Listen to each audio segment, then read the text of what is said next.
Salut les bichons et les bichettes, bienvenue sur la chaîne Elegance Workout. Aujourd'hui, je vais vous présenter comment faire un swing à la kettlebell en ondulation.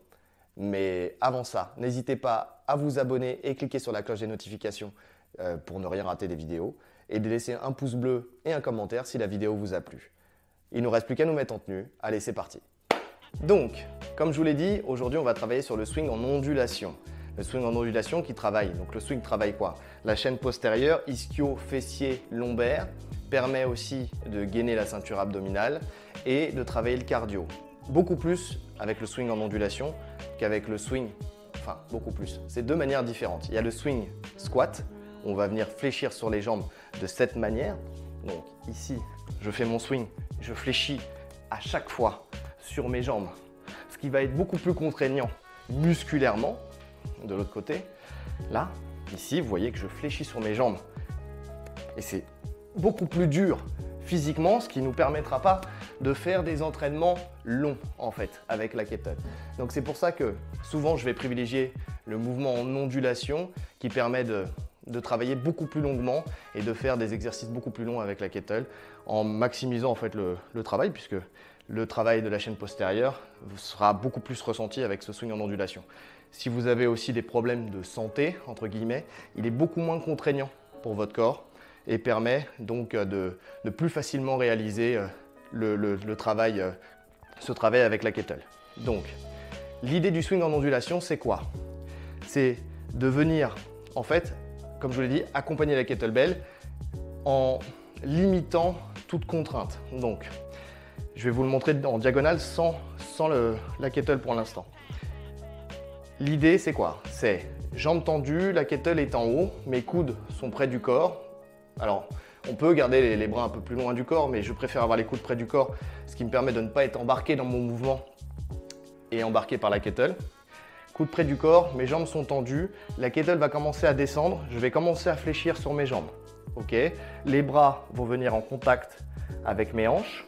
À ce moment-là, je vais accueillir en fait le mouvement et tendre mes jambes, hop, pour suivre le mouvement naturel de la kettlebell. Mon dos est droit, d'accord, mes fesses sont en arrière, je recule mes hanches, mes fesses sont en arrière et au moment où la kettlebell va repartir, je vais réfléchir mes jambes.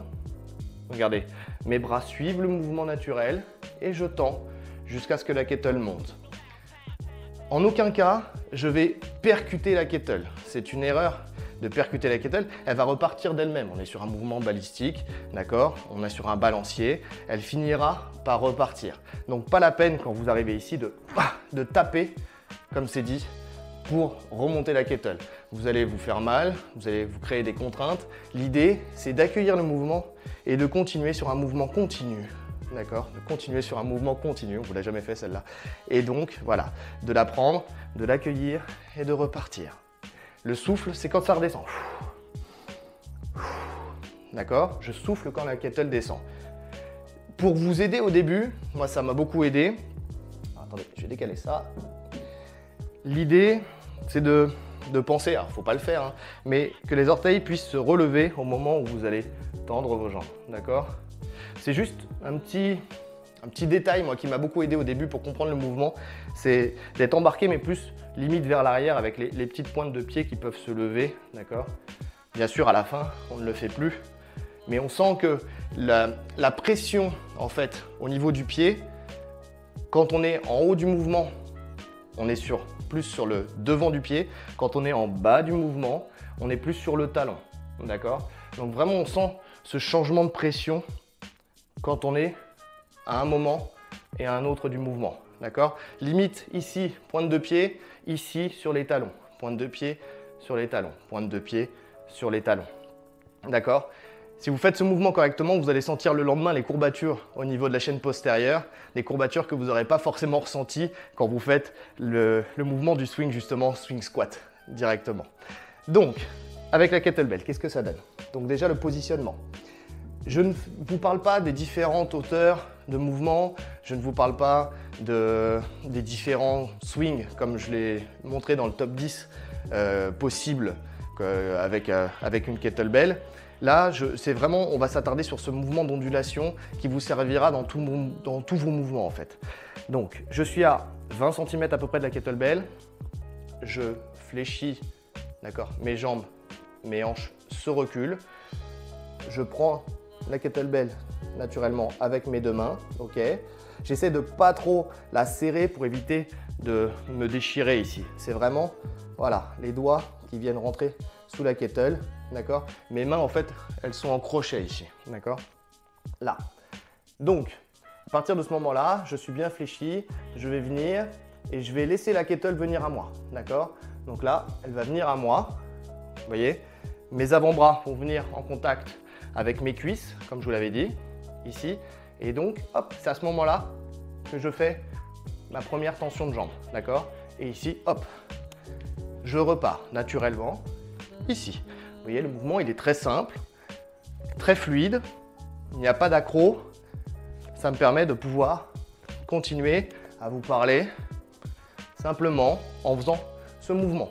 Mon dos est droit, je regarde toujours droit devant moi, d'accord, ici. Et comme je vous le disais, mes jambes se tendent, fléchissent, tendent, fléchissent, tendent, fléchissent, tendent, fléchissent, tendent. Talon, pointe des pieds, talon, pointe des pieds. De côté. Donc, je vous ai dit, on pose la kettle.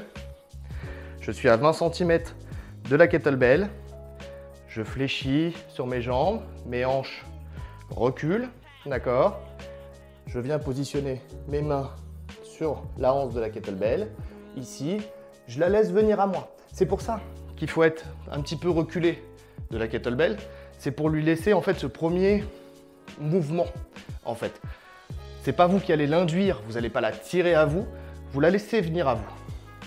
Donc ici, je la laisse venir à moi. Dès que mes avant-bras touchent mes cuisses, je commence à tendre mes jambes.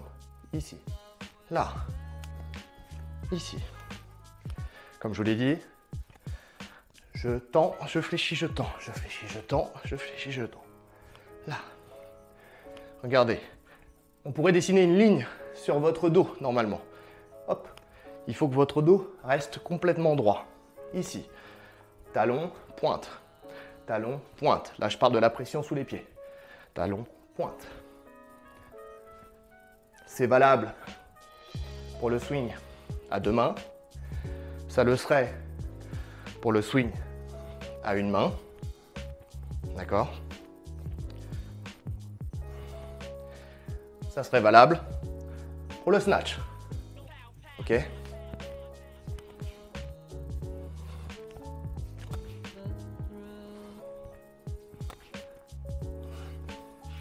Vous retrouvez ce mouvement de balancier dans plusieurs exercices de la kettle, comme je vous le disais.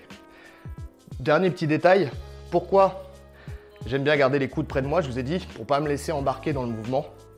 Souvent, si je tends mes bras, je peux être emmené par la kettle, d'accord?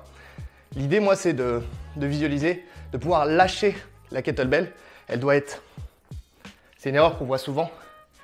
Des fois, quand on voit les gens faire le swing, la kettle, elle redescend ici. C'est pas bon. Le mouvement, je vous ai dit, il doit être continu, donc la kettle, elle doit monter et se retrouver parallèle au sol. Ok? Je dois pouvoir la lâcher au moment le plus haut du mouvement pour la reprendre. Elle ne doit pas être embarquée dans la fenêtre. Donc là, ici, là, je la lâche. Je la lâche. Vous avez vu? Elle reste toujours là, à bonne distance de moi. Elle n'est pas embarquée. Elle est dans son mouvement vers le haut et non pas vers l'horizon. En fait, le mouvement, il est vers le haut, parallèle, et non pas vers l'horizon. Ce qui permet, par la suite, de pouvoir faire des mouvements alternés, des swings alternés d'une main à l'autre. Si vous n'arrivez pas à comprendre ça, votre kettle, vous allez la perdre et elle partira et tombera systématiquement. J'espère avoir pu vous donner toutes les armes pour réaliser un swing correct en ondulation. Plusieurs types de swing comme je vous l'ai dit. Donc maintenant les bichons et les bichettes, je suis un peu essoufflé. Je vous laisse pour cette vidéo et à très bientôt. Salut!